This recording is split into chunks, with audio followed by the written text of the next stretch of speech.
Hey, my friend. Welcome back to the Cosmic Mystic, where we blend strategy and soul work to help you build a soul aligned life and business.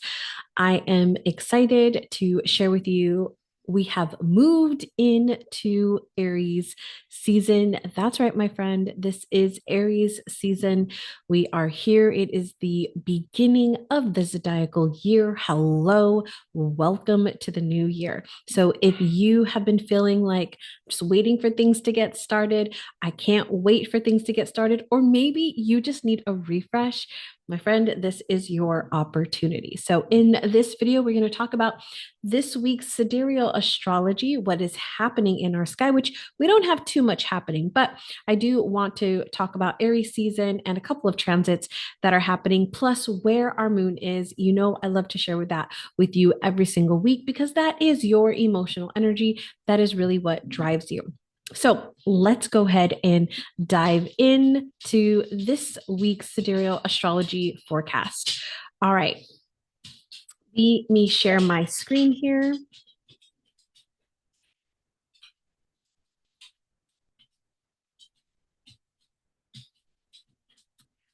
All right. And if you did not know, we absolutely have this in a podcast format. So we do have the Cosmic Mystic podcast that has everything that you want to know and about a sidereal astrology forecast over there with our weekly forecasts, just like you can see them here on YouTube. So if you're watching this on YouTube, you can listen to this on the podcast. And if you are listening to this on the podcast and you want to come see the charts over on YouTube, then I would highly recommend coming on over. All right, let's talk about my favorite thing, which is the state of the planets. So here we go, kicking off this week with our sun at 0 degrees 80 Aries.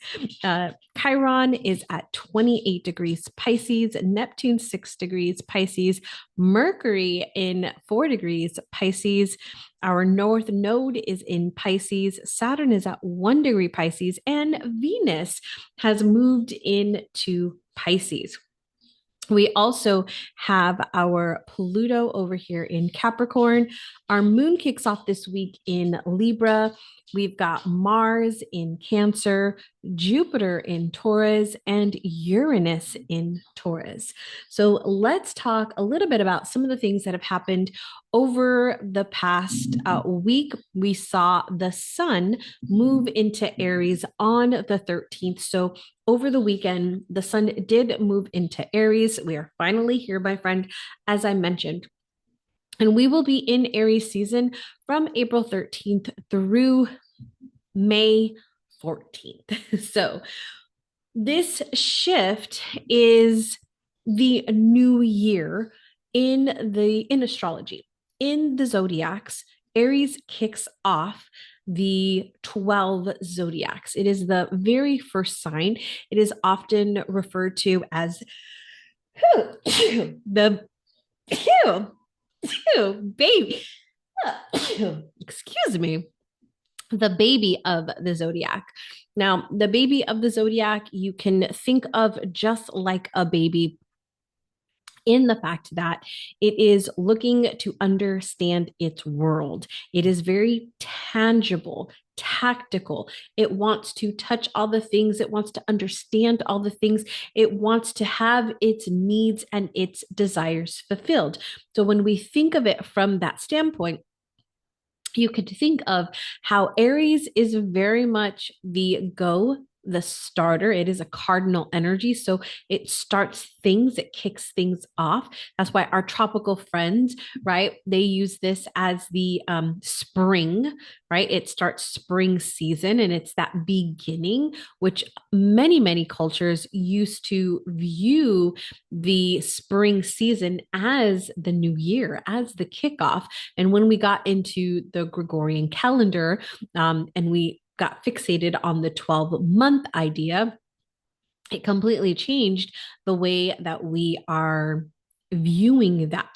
So we have this opportunity here with Aries to start over, my friend, to begin again, because that is the arena that we are in, right? We are in the spring season. Things are starting to move, things are starting to shift. And with Aries season here, we now have that boost to move things forward. So if you are somebody who has been wanting to start something new or shift a habit or take some action on something, Aries is your season. Aries is one of my first and favorites because it allows me to push myself out of my comfort zone to act on things more so than really sitting with them. Sometimes I can sit with them more than I should. And so this really gives me that little push to be like, okay, we're going to just take action on this. Aries is a fire sign. It is ruled by Mars. So there's a lot of hot energy here. It can be very aggressive. It can be very straightforward. It wants its needs fulfilled. One of the, like images that I get when I think of Aries is like a little kid when you go to your friend's birthday party and it's a pool party, and the kid just comes in, doesn't really care about saying hi to anybody, just wants to go to either its friend or go to the pool and get going. It's like, okay, cool, y'all are here, I see you, but I want to go do my thing. I want to go play in that pool. I want to go get wet, right? And so it's like, I don't want to worry about, like, I see these kids sometimes at the pools like during the summer, and I just laugh because they don't care about the floaties. Don't care about all the things. They just want to jump into the pool. They want to cannonball it into the pool. And that is the energy I feel with Aries. Like, we just jump on in. We just want to go for it. So if there's something that you've just been like needing that extra push in, this is it, my friend. It's all about starting something, getting things going, taking the action on something. Now, I want to remind you here that it is the starter energy. It is not the finisher energy. So if you're wanting to get things going, this is the energy for you. So it's not necessarily going to keep that feel going because it's going to burn out fast. And so get it going, get it started, allow yourself to get into this new habit. But after Aries shifts, it's going to fade and it's going to fall. And that's where we need to bring in some of the other energies in, like Taurus, to help us withstand it, right? Capricorn, that earth energy to really move things forward. All right. The other thing I'm going to say about Aries season for you, my friend, because there's a whole podcast episode all about Aries season that you can go listen to. But this is the energy. Because there's a lot of energy, we need to burn that energy. And if we're not burning that energy, it's going to come out in ways that you probably don't want it to come out. So I'm going to invite you to do some type of physical activity that is really going to help you burn some energy. So that might be going for a walk, going for a run, working out. If you're not somebody that likes those terms or those words, because I definitely hate the word work out, is maybe you go dance, you go take a Zumba class, or maybe you go take a Pilates class or yoga class. Maybe you do something like a sport. Maybe a sport is more your thing. You like to play a certain sport. Go find a group that you can go do this, or get your friends together and go outside and do this. My friend, the weather is beautiful in many areas of our country right now as it's starting to get warmer and warmer. I know here in Texas, we're in 80 degrees. So we're feeling this beautiful spring season. Okay, let's talk about another aspect that is coming in this week that I wanted to mention to you, and that is this square over here to Pluto that you see coming in. Now, when we have the Sun and Pluto in this type of aspect, a square, there is a little bit of a battle. It's a little bit of a fight between the two energies. The good thing is, though, is that Pluto is a very strong energy and Aries is a very strong energy. So there's a lot of strength, there's a lot of power when these two come together. So this is that motivation that you need to work harder or to get things done. This energy right here, and this will be here from the 17th through the 28th. So we're about 11 days or so to really have that good boost of motivation. The concern that I always have when we see the sun and Pluto, especially when the sun is in Aries, is ego conflicts, power struggles, or not feeling worthy or good enough can come up as well. So these ego conflicts, these power struggles can come into play here. And so I want you to be very mindful of when your ego is starting to come out in a way that it's feeling attacked, because oftentimes the ego feels or can feel, especially if we haven't been working with our ego, it can feel under attack and it wants to defend itself. It goes into these patterns, these loops that we have been in for years, my friend. And so one of the things I'm going to recommend is to work with your ego. As a matter of fact, inside Sacred CEO, that is in fact what we're doing this month. We are working with our ego. We are connecting with our ego. We are looking to understand our ego so that we can get our ego in alignment as we move forward on things. We always want to befriend our ego. We don't want to banish our ego. We don't want to get rid of it. We don't want to shove it to the side. That's going to make things worse, actually. All right, let's talk about our moon and what is going on with our moon this month. Now, this week. So our moon, as I mentioned, is kicking off the week in Libra. Right here at 19 degrees Libra.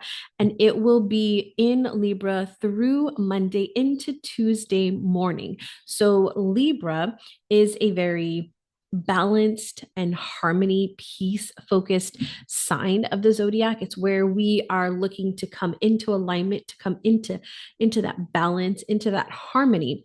It also rules over our relationships and the way that we interact with others, how we are working with self and others. And so this is a really good time, because it is an air energy, to see, what are good collaborations for me? What are good partnerships for me? Who can I connect with? What can I collaborate on with somebody, either on a project, maybe in your personal life, maybe it's something around your health and you're wanting to partner with somebody to go on this health journey with. Maybe it's in business, in somebody that you can partner with to become more visible with, to get your name out there. Or maybe it might even be within you're wanting to complete something and you need an accountability partner. This would be a great time to connect with somebody who can do that for you, right? Who can support and you can support them. It's a really collaborative type energy. Now, Tuesday afternoon, all the way through Thursday, the moon is going to move through Scorpio.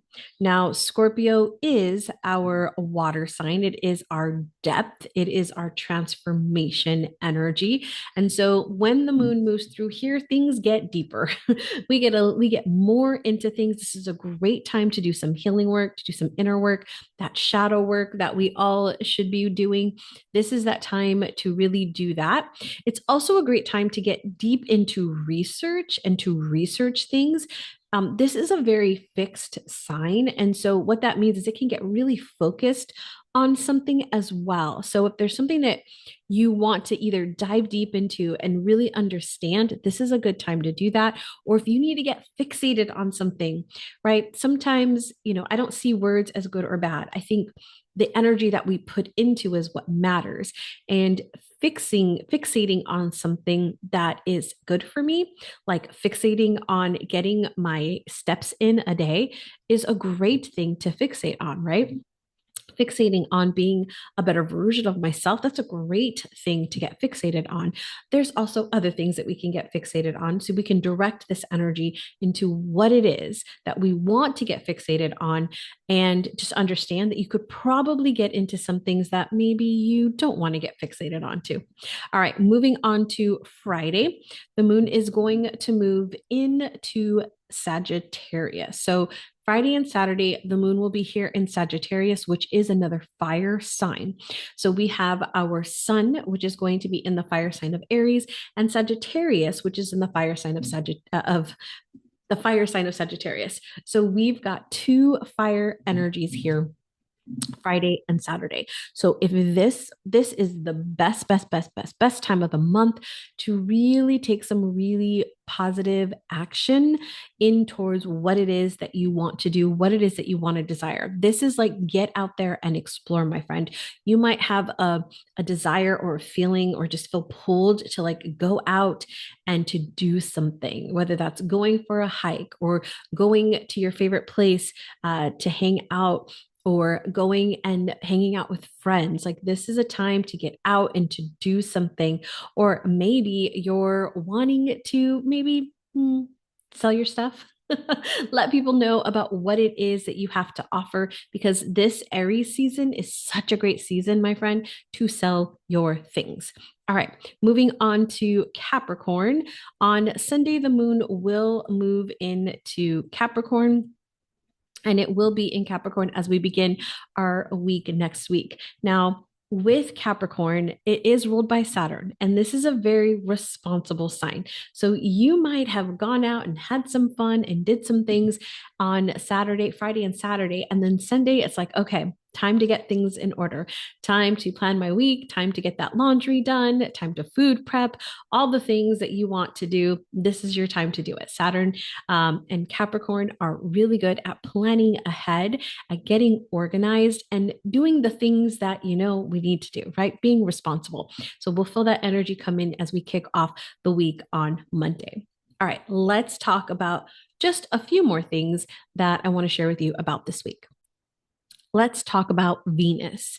So Venus moved out of retrograde, I should say. It went direct on the 13th of April. You can see it here on the 13th. Oh, if I shared my screen with you, you could see it.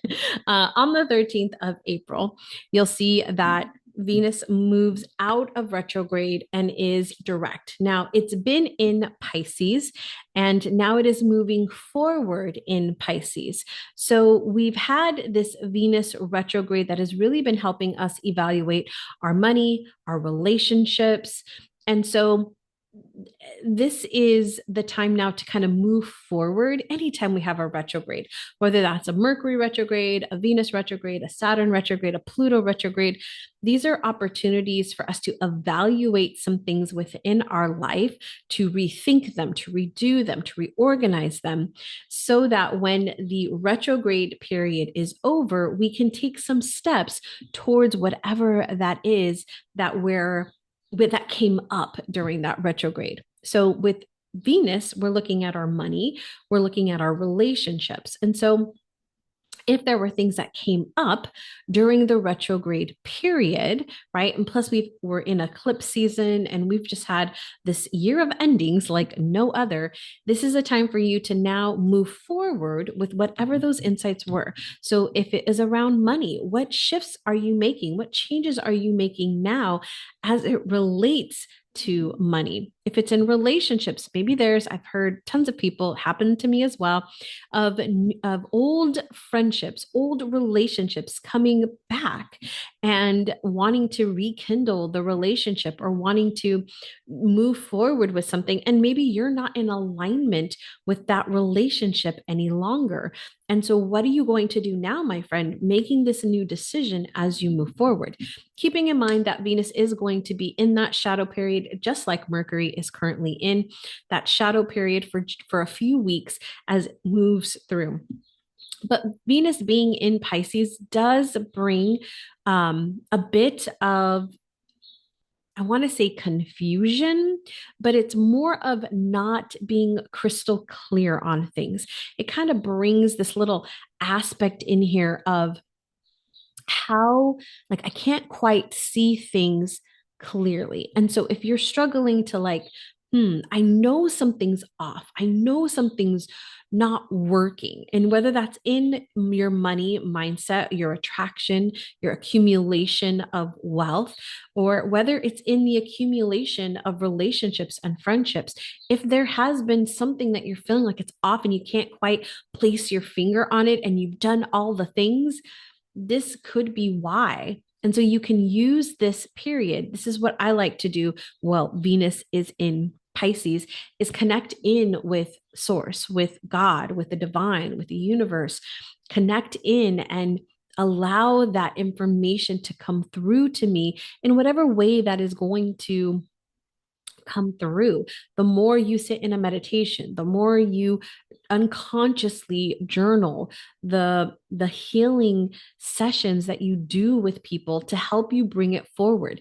It's as if we can't see it clearly and we're needing to access information that is within us that we don't have access to. And so doing things like a meditation, asking for that information from God, divine, spirit, universe, from working with someone who can bring that out of you, my friend, this is what I would recommend. This is what I do, and I would recommend it for you as well. All right, that is it for this Sidereal Astrology Forecast. I told you we didn't have too much going on, but we do have a few things that I wanted to let you know about.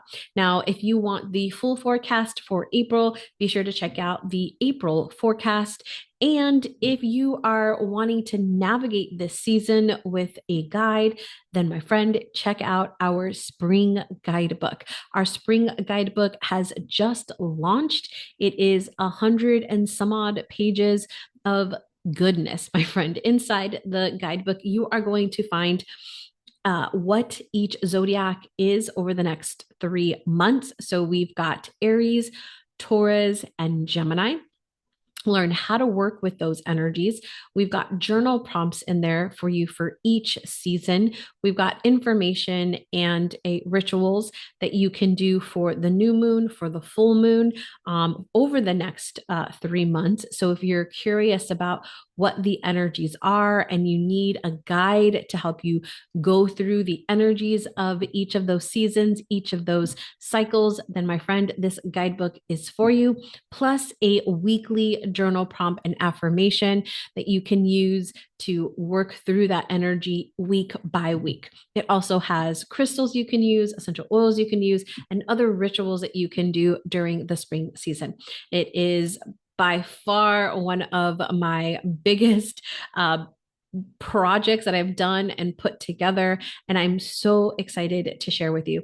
You can go to thepeaceteacher.com/guidebook and download it now. And when you download it, you'll get it instantly. And you'll also get access to the next 3 months of new moon intention setting virtual sessions that I will be doing over the next 3 months. All right, my friend, that is it for us today. I hope you have enjoyed this video, and I hope you're having a fabulous week.